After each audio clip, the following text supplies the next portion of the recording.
Let me tell you, the life in the armed forces is probably the best available anywhere in the world. They are unparalleled. They are better than anybody else around. Thank God I came to the Indian Army. I had a well protected and honest and a simple and a clear life for almost 42 years. That is including 4 years of NDA. Under pressure is the key word for anybody joining the armed forces.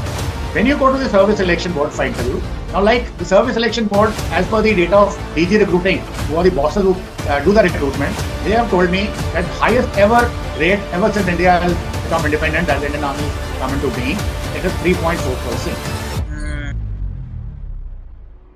Why? Because there are 15 qualities which are being judged. Now anybody can read the 15 qualities, mark them up, like they get 100% marks in class 12, 10, all the board examination. You can do this also. But here, these 15 qualities are psychopath. Human mind has got 3 faculties. How the output comes out of you. It's like a computer, time is not there. We will get into that. The 3 outputs. One output is when you speak. Second output is when you write. Third output is when you use your limbs to do something. Come. You take off your uniform and wear a dangri and PT shoes and come and start front rolling. I said, nonsense. That was an NDA. Not anymore now. I'm an officer now and commissioned by the President of India. This is more than a brand. This is a movement led by Raunak Rangwal. So hello viewers, right now I'm in conversation with Dr. Vijay Sagar Dheman. He's actually a distinguished brigadier and an expert with remarkable experience in defense and leadership. And also he has dedicated his life to serving the nation and mentoring others through his insights and his expertise, right? And he has also his own YouTube channel. He has inspired thousands of students, and he is expert on SSB. He trains every day lots of people. He go to news channels, and there he advocate his expertise and try to help others. And he is an inspirational man. And when I thought of inviting him on the podcast, I was actually going through his YouTube video, which was very inspiring about Indian Army and his journey also. So first of all, thank you so much, Brigadier sir, for taking out your precious time to be on the show. Thank you so much. Thank you, Raunak. Thanks to you and to your viewers. My good morning to them and a very happy Vijay Dashmi. The Dussehra celebrations are on. Operation Sindoor is on. So good wishes to all of you. Thank you so much. Right. And Brigadier sir, when I was preparing question for you, then the first question just triggered in my mind was, what will be your journey? I mean, sir, how did your journey begin, right? From joining the Indian Army to becoming an educator and mentor for youth also. So, I mean, tell me your entire journey, that how it all started, right? Well, my journey did not start from the army. I think probably you're not aware of my life. My journey started much earlier. I happen to be alumni of 2 boarding schools in this country, all premium ones. And my passion was to join Indian Air Force and become a fighter pilot. But at that time, my father was an engineer with a gold medalist in 1950. My grandfather was also in a similar profession. My daughter's PhD in nanotechnology, working abroad, doing a big thing. So I'm the only one out who is not an engineer. But in school, right from the class 5, I can recall, physics and mathematics were my strong points, always 100% marks. Even now, when I'm in the army, I'm from the Army Air Defense, where we use radars, missiles, and things like that, all electronic stuff. I'm very well up on that. Those days, getting 100% marks was just impossible. Somebody could think about it, but I used to get it. So obviously, my dad would want me to become an engineer, isn't it? So I was under a lot of pressure. So I appeared for JE. I got a handsome AIR, which you can find out. And I also appeared for NDA. And I got selected in both, of course. I chose to join NDA against everybody's wishes. Because I wanted to be a fighter pilot. I had to join the Indian Air Force. But unfortunately, you see me wearing specs. Now, these specs started in my 4th term in NDA, when there's an Air Force medical. And they said, sorry, you cannot join the Air Force and you cannot join the Navy. Only option you have is Army. Now, I had an option to come back home, resign and come back home and pay whatever money I had to pay for it. But then I didn't have a face to go back to my dad and tell him that I did not join IIT. I'm coming back from India. So I carried on in the army. And of course, I wanted to join the infantry because I was a little disgusted. I said, look, I'd be posted to remote locations all over the countries on the borders, in the mountains, deserts, and all. And I was not very happy with life. But then, as the luck would have it, when I was given a choice of arm, I said I want infantry, but I was given Army Air Defense, a technical arm. We're full of engineering, electronics, and that's how I carried on. And that's how I came into the Army. And thereafter, after I was in the Army, I had the passion of flying. Since I was in the Army Air Defense, when I was a young officer, staff officer to a senior guy, I saw him asking for a sortie to fly in a fighter aircraft for doing recce of own assets, so that how the enemy aircraft would like to see them. So I knew that. So once I became a senior officer, I also asked for it. So the trainer aircraft, two-seater aircraft, I had a privilege of flying MiG-21 initially, then even Su-30 thereafter later. So likewise, I could have that passion also done. But then at some point in time, I was posted to Shillong as the Northeastern region, as the District Director General of NCC for 7 states. And I had 3 air squadrons under me. Of course, they were microlights, not the fighter flying or others. Right. But then I told the guys, look, I want to fly. If a cadet is to be taken into the air, why can't the Additional Director General go? So I did whatever I did there. So all my passions were met because I always maintained the belief in my heart that God is with me, Army is with me, and I will get what I want. Right. So I had the privilege of fighting traveling in a fighter plane and all those hypersonic speeds. I also had the privilege of flying microlights myself. Of course, they didn't allow me to land because I wasn't sort of permitted to do that. So that was the underhand thing I did because of my influence. I know that was wrong, but then that was my passion. So my objectives were more or less met. And there I met in the Northeast. I found that if you recall, in NCC, you have a Republic Day parade camp in Delhi. Right. It's concluded by the Prime Minister himself. So they prepare a team, and it's a competition for 1 month, various kinds of competitions. So they said, sir, we have to prepare a team for that. I said, okay, what was the position last time? So I found that every time, ever since NCC has come into being, NER was always last. Now the problem came when the Prime Minister comes, all the Additional Director Generals or Deputy Director Generals, whoever the heads of those particular directorates, they stand in one line as per the position of their directorates. That means I had to stand in the last. I said nothing doing. Even as a kid in a school, I would fight for the front bench. I would fight for it. I said I wouldn't sit on even a second row. Right. And at some point in time, I even failed, saying my eyesight is bad. Actually, it wasn't. I brought some kind of a specs also to prove that my eyesight is bad, so I must get a front seat. So how could I stand in front of the Prime Minister in the last row? So I worked myself. So a lot of my officers, colonels, etc., they said, sir, why are you here? We are doing it. Aap jaiye, office mein jaiye, ghar mein rahiye. I said, nothing doing. I'm in the camp and I'm monitoring it myself. And lo and behold, at that time, that's the first time NER jumped from last to 7th position. And year before last, or maybe a year before that, and I left a procedure there. I found that they were the champions. Now the point is, I realized these guys have a lot of talent. They have a lot of worth. They have a lot of capability, but still they lack guidance. So that is how my journey started with the youth. So when I retired, of course, I'm not retired, re-retired, because I'll be retiring only the last day of my life. I re-retired. I joined a university, firstly as a Dean of Management Department, thereafter as a Vice Chancellor. And I wanted to be with youth. But then, because of certain politics here and there, I came out. Then I joined Central University, Jammu. The Vice Chancellor invited me. So I went through the process. I worked there for 1 year again. And again, I left that also. So now I work with the children myself. I started my own studios in Jaipur, now in Jammu, and YouTube channels and a whole lot of things. So aim is to make sure that the children of India, because I travel abroad, wherever I go, I find boys and girls from India with tremendous amount of talent. Most of them are not getting, some kind of attraction. And those who get, they migrate to other countries in the world, including my daughter. So I wanted that these people should be brought in.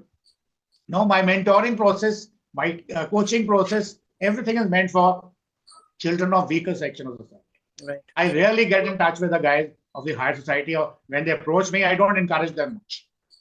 So this is how my journey started, and this is where I am in front of you.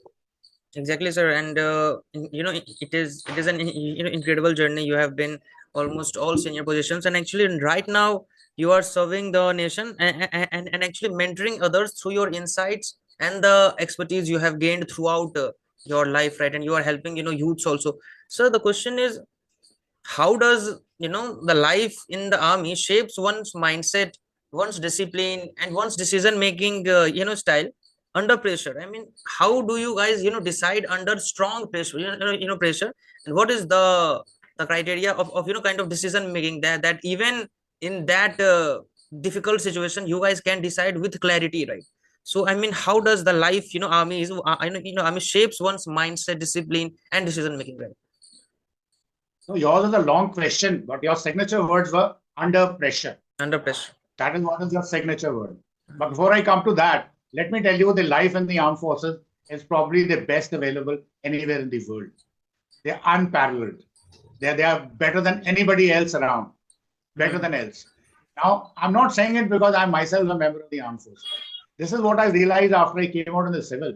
I thank my stars. I thank God.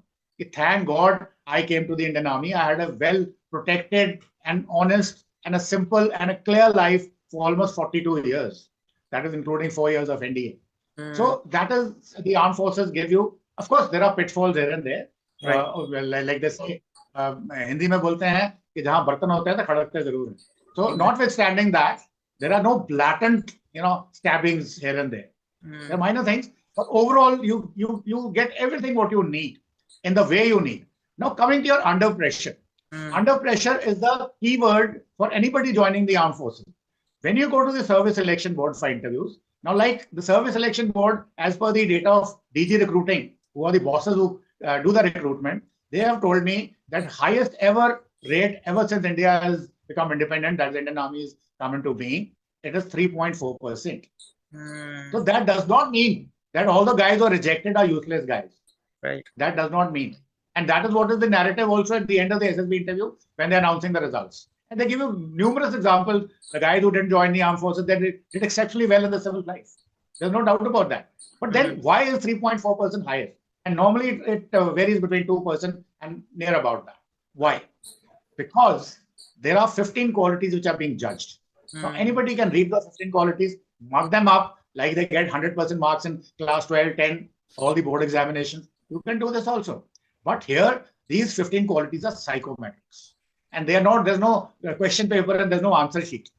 They are being checked by human mind has got 3 faculties. How the output comes out of human.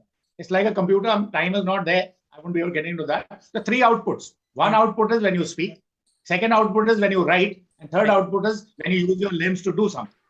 So all 3 are checked over there. And in all 3 guys, different guys are checking those 15 qualities in you. If you have them, you are there. If you don't have them, you're not there. Simple as that. Now, can these be cultivated? The answer is yes. But not in 14 days time what the coaching academy do. It might take 3 months to 6 months to 1 year. Because they are after all the culmination of your life for last 16, 18 years, which you have lived. So to change them, there is a procedure called neuro-linguistic programming. So I'm a master practitioner certified by International Coaching Federation, USA, with experience on that particular thing. So I use that. As a result, my candidates, and that too, again, mind you, low state of society, not very good schools, not guys who had all the ample facilities with them. My success rate till date is 79%. So that is the difference. Now, use under pressure. Now, one of the things is, whatever you mug up those 15 qualities, you can go and tell them, okay, this is what it is. But then they put pressure on time pressure. They put you under situational pressure. Over there, what is there in the subconscious mind, that would come out. So if you have that aptitude, you are in. If you don't have, you're out. So to begin with, you already have the aptitude to work under pressure. Thereafter, when you join the academy in the Indian Army, the curriculum is so vast and so detailed and so well intricated that you develop those. And when you join the armed forces as a commissioned officer, it is not like you become an IAS, IPS officer that after you clear, do your training, 6 months, put on a tie and sit in an air-conditioned office and start giving orders. No, right from the day one, go again under pressure. Because in the army, we make a joke sometimes. There's something called VUCA environment. I mean, the technical terms, I'm not, VUCA, I'll not get into those. But then point is, the orders are given to you, look, this is required to be done by the end of this day. So order is very clear. But where are the resources? How to do it? Nobody tells you. Or if they tell you, still there's a lot of, uncertainty, complexity in the thing, ambiguity there. That is VUCA we're talking about. So that you start facing right from the day one. or even when you were in academy, you are a first termer, second termer, you are treated in a manner that you have to do this buka every day. So that becomes part of your nature. When you leave the army, you may become general, you may become colonel, depending on, because it's a pyramidal structure. So everybody cannot become ADG like in IPS officers, DG or ADG. It doesn't happen that way. IAS, Right. you get thing, but then you have that thing in your mind. So like you get out of the army, go to civil, like your head of the Airtel, number two, sorry, not the head. He's a Major Saab who left the army. He's number two of Airtel around the world. Airtel is an international MNC now. He's number two. Likewise, I can give you a lot of Captain KP Singh, the head of Gurgaon company. What is it called? That famous Gurgaon company, the first real estate company. He's Captain KP Singh from Armored Corps. Jaswant Singh is the captain. Jaswant Singh, no more, was the foreign minister of a country. So these guys who come out, they do exceptionally well because of these reasons. So this is how the army trains. And every day you are at some job or the other. And you start enjoying it. The best part is that. It is not a pressure on you. No, bit of pressure is there. But it is not sort of hurting you. Right. It is making you a challenging task. Because once you achieve something, there's a tremendous amount of praise to you, benefits to you. You feel good. Right. You're recognized. That is an inbuilt system. So that's how you carry on and do very well. Exactly, sir. And you have mentioned a very practical thing, that pain is the price that we need to pay if we really need if you really want to succeed in the realm of whatever you want, right? So pain is something which we have to go through to strengthen our strengths and the ideas and the notions, sir. And sir, you have also mentioned you are a professional on NLP, neuro linguistic programming. You have done from EMA, International Federation of NLP. So guys, I will add Vijay's search LinkedIn profile, his YouTube channel link, where you can access his shorts, his videos, his podcast, and he actually regularly posts on his Facebook also. So I will add his Facebook link also. And sir, the question which is moving forward, you have mentioned 15 qualities, right? So in your view, for what are the key qualities that any leader should develop to become strong and a responsible leader, right? What are the key qualities you really feel? See, all 15 are actually key qualities, and they have been researched over a period of time by the psychologists. And that is how they framed that thing. There's something called organization called DIPR. There's a constant research on, because they have identified for the armed forces what are the requirements required out of a leader. A leader, and whenever you are in a combat or in non-combat things also, because the armed forces work for the civilians also in aid to civil authority, because we are a democracy. We have all sorts of roles. So point is, if you are a non-armed forces guy, I'm not saying non-armed forces guys don't achieve results. They also have tremendous achievements. But then there is a pardonable thing in case you don't. Here it is not there. Here you have to succeed. You have to succeed. So all 15 qualities that have been designed, which are covered into 4 factors, they have to be there. Like planning an organization, your intelligence, your power of expression, your organization, your reasoning has to be there. Then second is your adaptability. Since you'll be meeting people from all over the world, of course, all over the country, different colors, religions, castes, etc., etc. You should be adaptable to everything. Then you should have leadership qualities. You should take initiative.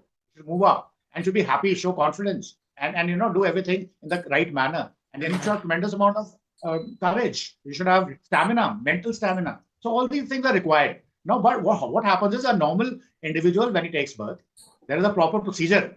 Of course, we can't mention that right now because it takes a long time. So as per that, your subconscious mind gets formed. Because to give you a small example, the guys may be speaking in very good English. They may be, let's say, Hindi heartland or Telugu heartland or South India, whatever language. Mother tongue is different. English is working, you're trying to impress everybody. But when you start fighting, what kind of abuses you hurl? You forget SOB, you forget B. You say M and B. Maa bahan ki gali aati hai. So that is in your subconscious mind. So I've given a crude example, but then that is how things work. So if those qualities, like suppose in your school, you were a good student, you were participating in debates, declamations, you were in sports, you were a sort of a social building, and you were taking sort of projects on, like you were school captain, you were given responsibilities, or prefect, or you were organizing some cultural show, a musical show, or something or this. So these qualities automatically go into your subconscious mind. So when he is testing you with various ways, these would automatically come out. He will put pressure on you. But then since they're there in the subconscious mind, they'll come out. So NLP is a way, in fact, it was originally started in 1975 to treat patients. Right. So then somebody said, okay, Richard Bandler and all those guys, they said, why not do it to everybody, man? It is not treating a guy. It is increasing the effectiveness, increasing the productivity of an individual. You may not have had some quality because of some environmental reason through which you have undergone. But now we can treat you with that and your effectiveness increases. Like a good example, you're a salesman, a normal salesman. You have your own shop and you deal in a particular commodity. Let's say. If a customer comes to your shop and he asks you, okay, can you give me this? Your answer is, look, I don't deal with this and I don't have this. Normally it happens. Right. But if you're a good salesman, you will not let that customer get down out of your shop without buying something. He may have come to buy item A, but he'll buy B from you and go. And that is the sales pitch. How do you get that? You study your meta model violation in your language, etc. There are procedures for that. So this is the requirement of NLP. And this 15 qualities, when they are not there in you, when a GTO or an interviewing officer or a psychologist finds that is not there in you, and then after that you come back to me, I'll debrief you on that, and then I'll try and find out what could have been the reason for your rejection. Not 100%, it can't be. It's all confidential. I can't find it. But after talking to you, probably I'll get an idea what has happened, and then we can work on that. That is how my success rate with my candidates has gone. It's actually way higher than others. And sir, you have actually mentioned the qualities that all of us should have, whether he is an unarmed man or an armed man. And sir, the question which is I'm actually very curious to ask you that, Vijay sir, during your years in the army, was there any mission or a move or a moment that completely changed your perspective, right, on life and on leadership, right? I mean, was there any moment or a mission in your journey? Very, very interesting question you asked me. You see, I was been a good student all over. I always doing well. Right. And obviously, once I got commissioned into my regiment, I was all top of the world. Look, I've become an officer. Like any other young boy, maybe an IS, IPS also, though I'm not criticizing them, but I think they have the privilege of wearing a tie and sit in the office and start giving orders. But here, the moment I landed in my regiment, of course, there was a bit of a goof up in this thing. Long story, we'll not talk about that. I was, as it is not disgusted, look, I left home 4 days back and I reached a place called Bhuj, where Defense Minister had just spoken 3 days back, and all TV channels are covering that. So once I landed there by bus, a state bus, where I had a tough time during that, starting from Bombay, because the flight got cancelled and 2-3 days delay, etc. So I wasn't in a very right frame of mind. And the moment I landed there in the evening, and immediately I was told, look, youngster, come. You take off your uniform and wear a dangri and PT shoes and come and start front rolling. I said, nonsense. That was an NDA. Not anymore now. I'm an officer now and commissioned by the President of India. Right. But nevertheless, I thought to follow orders. So next day morning, there's something institution called senior subaltern. A lieutenant 2-star. We used to get 1 star. Now people get 2. So senior most guy becomes your mentor kind of a thing. He guides you everywhere. And of course, he lagaus danda also to you. So order very clear. You will not wear your badges of rank. Don't think you're an officer. You will wear normal dangri and PT shoes. And if men fall in at 4 o'clock, you will be there with them. Men do something, you will be there with them. And you will not be allowed to come to the mess till you are accepted. This is your probation kind of a thing. So you will be eating in langar with the men. You will be, of course, they didn't ask me to sleep in the barracks. But then men also know there's a new officer and they keep seeing such a things happening. So they look after you a little better, but they'll give you a separate room where you can sit down and eat. They'll serve you. I mean, they still know that you're an officer. Right. But then that time I resented a lot. I said, what is this nonsense here? I have been in premium boarding schools. I come from a very good family, a rich father, an intelligent guy. Here, what am I doing? And you know what was my first assignment? Was the Air Defense Regiment. We had radars, we had guns, we had generators. I was told, okay, and I thought I was very high on electronics. I was told, here is a Havaldar, 3-star. He is your instructor. He will give you a task and you have to do it. Bullshit. Yes, in academies, they are on stars. They log out a lot of danda, ragda. But after becoming officer again, no. Then I couldn't revolt. But that was the system. Right. And maybe when I revolted, they asked me to get rolling. I had to do that. So, first task he gave me. Of course, now things are different. 30 kVA generator is a get under the generator.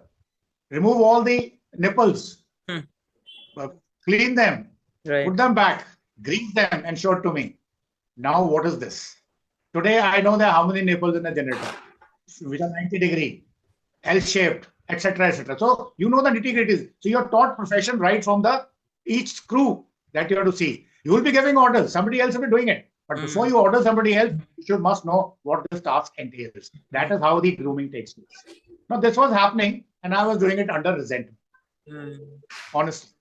But then, since I was an ex-NDA, I had known the things. Then I had certain advisors, the neighboring units, senior to me, like father figure. He said, "Beta, ye hota hai. Don't take it. It'll go away. You will become their pals very soon. Moment they accept you, etc." So I was explained. But then I was not convinced in my mind. Right? It so happened one day they said, "Okay, son, come over. Well, I think you've done well. So now you have the first privilege. You can come to the mess. Officers' mess. So now you don't have to eat with the men. But eating with the men, what was taught to me? How men eat. What do they eat? You have to look after them. Once you become a platoon commander, troop commander, you should know how they live. How a guy gets up in the morning. What are his problems? Is he getting water? Does he have something? What are the culture? How do they prepare? Like I was in a South Indian regiment. I had not seen them earlier. So how do they live? What are the sensitivities? So you get to know all that. Now I've come to the mess. I'll tell you the incident when you asked me. I was given, okay, you become a food member. Now here also, let me mention, we are supposed to make, like these days you get entitled ration. Those days everything would come to the market. And so that you don't do extravagance, commanding officer gives the order, per day messing will not increase 7 rupees. Can you beat it? You're eating all kind of good food in 7 rupees the entire day. Today you can't even think of. But that, I'm talking about 1982. And that used to be the system. I also saw it. The cook would give you, this is required. We'll make it, give it to the second in command, he'll approve it, etc. etc. Procedure was there. So similarly, and on Sundays, what they used to do is, okay, we will have brunch. Aim is to give some respite to the mess staff. They should have some chutti also. So what happened on 15th of August 1982? 12th August was my birthday. 15th August was next. Now, since they knew I'm from J&K, and the officers also mostly were South Indians, except one was a Bengali. And I was a North Indian from J&K, a Dogra. So they asked them, they keep asking you. And I said, what food? I said, Wazwan. Kashmiri Wazwan. That's something good. And they had not known what it is. So they told me one day, okay, 15th August, we have a tradition of going to the JCO's mess and having a beer party, etc. They said, okay, today we will not have breakfast. We will have the snacks at the party and we'll forego our dinner also. So only dinner, sorry. We'll have only dinner, and dinner you create Wazwan.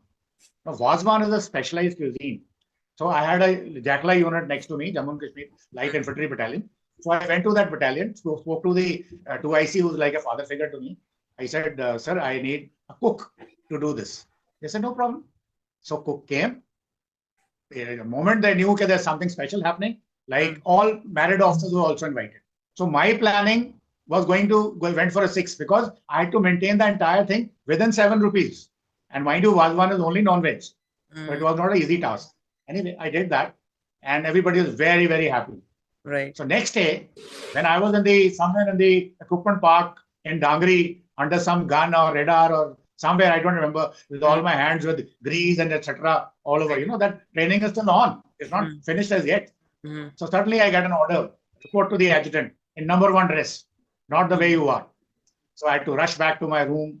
By now I had got a room also, sharing with somebody. I had to have a bath. So by the time I reached there, I was late, obviously, it takes time.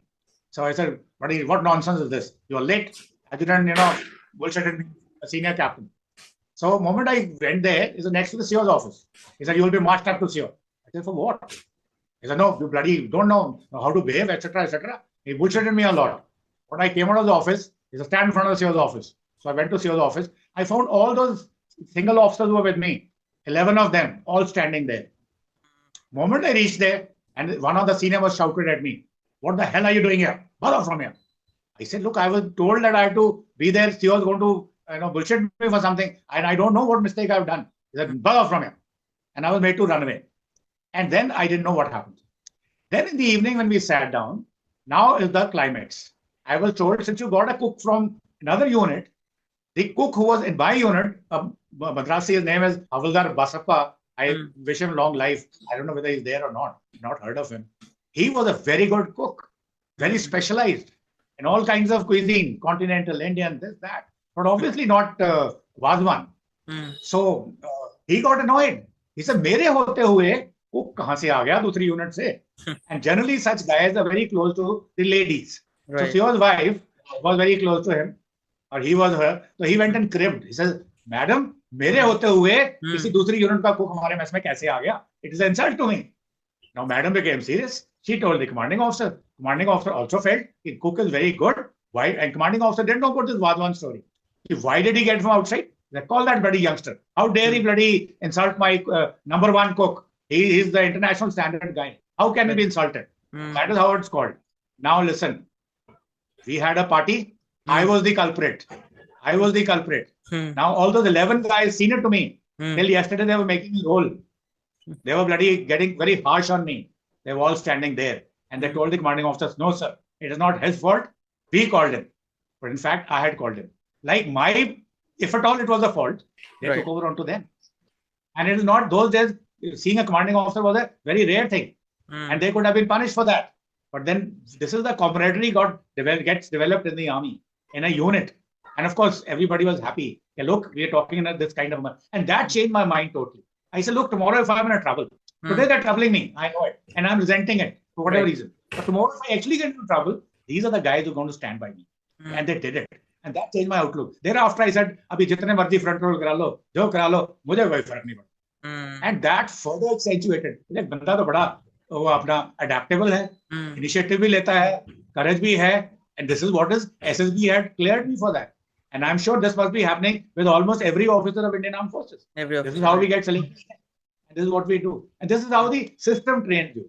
And that carries on. Next time you do some mistake, land up in trouble, the guys, the brother officers come and help you. Now the ladies also there. So I ask them sometimes, why don't you say sister officers? Wo nahi kehte ho. Lady officer hi kehte hai. Brother officers, yes. So this is the camaraderie of the leadership which is taught, which question you were asking.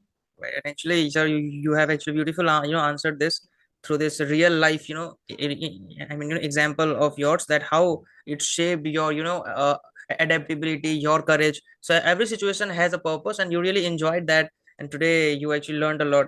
So viewers, as you have seen that how practically he answered the questions about his journey and about his under pressure, decision making, and particularly about the qualities that every leader should have. And actually a mission and a moment also that completely changed his perspective. And he is very polite, as you have seen from with his words, that how beautifully in simple manner he answered the questions, right? So thank you so much, Vijay sir, for joining us today and educating youths through your expertise and experience. Thank you so much. Thank you very much, and say good day to your viewers and listeners. And it was a privilege to be with you. Thank you very much. You also were a good anchor, asked very good questions, and kudos to you as well. Thanks a lot. Jai Hind, Jai Bharat, Jai Hind ki Sena. Jai Hind, sir. Jai Bharat. Have a good day, sir. Jai Hind ki Sena. Jai Hind ki Sena bhi. Right, Jai Hind ki Sena. And sir, what is the, वो कौन सा सबसे best नारा आप लोग लगाते हो कि मतलब जिसमें अंदर से एक खलबली मच जाएगी? Yeah, the most energetic possible नारा, right? See, this thing you talked about is very interesting. I'll give you I hope the thing is continuing. You can edit this, what I'm talking. I'll give you one more example. There's something called Special Forces, Commandos. So this is again a real life incident. A commando goes to a unit. And again, that Havildar officer asks him, what is your religion? He says, sir, Hindu. He said, get rolling. Come back. Punishment. What is your religion? Hindu. So 5-6 times it's Hindu. He says he gets punishment. He says, what nonsense, I'm Hindu. Why can't I say that? He says, no, now you're a leader. You're not a citizen, normal citizen of this country. So your religion should be the religion of your troops. Right. Whatever your troops, whom you are commanding, whom you are your leader, whatever their religion is your religion, number one. So in that case, what happens is we have all the religions. See the movie Sam Bahadur. When they start the campaign sometime against Bangladesh, they show it. Every unit has its own Jai Badri Vishal, Jai Ma Durga, Jai Vaheguru, Sat Shri Akal, and all kinds of things. So those are the Yudh Ghosh kehte hain. Those are the guys who really motivate you. In fact, they are the affirmations. They are the anchors, as per the NLP terms, which really work. You as a team. And Indian Army is officer-led. Like officer is always front. Officer don't say, go and do this. Officer says, follow me. So that is what is the thing. That is done with this what you said, which is the Nara. Nara is Yudh Ghosh. And Yudh Ghosh, every unit has its own, and traditions coming from 300, 400, 500 years, whatever is their life, or even if they're newly raised, they always decide कि हमारा युद्ध घोष क्या होगा, and that gives them all the motivation, all the energy, and all the josh to go ahead and do what they have. Right. So Jai Hind, sir, and Jai Hind ki Sena. It was grateful for your time, for your answers, for your experience, for your expertise. You have demonstrated every answer in very simple way. Thank you so much, sir, for joining us. Thank you. Thank you very much. Jai Hind ki Sena. Jai Hind ki Sena, sir. Take care.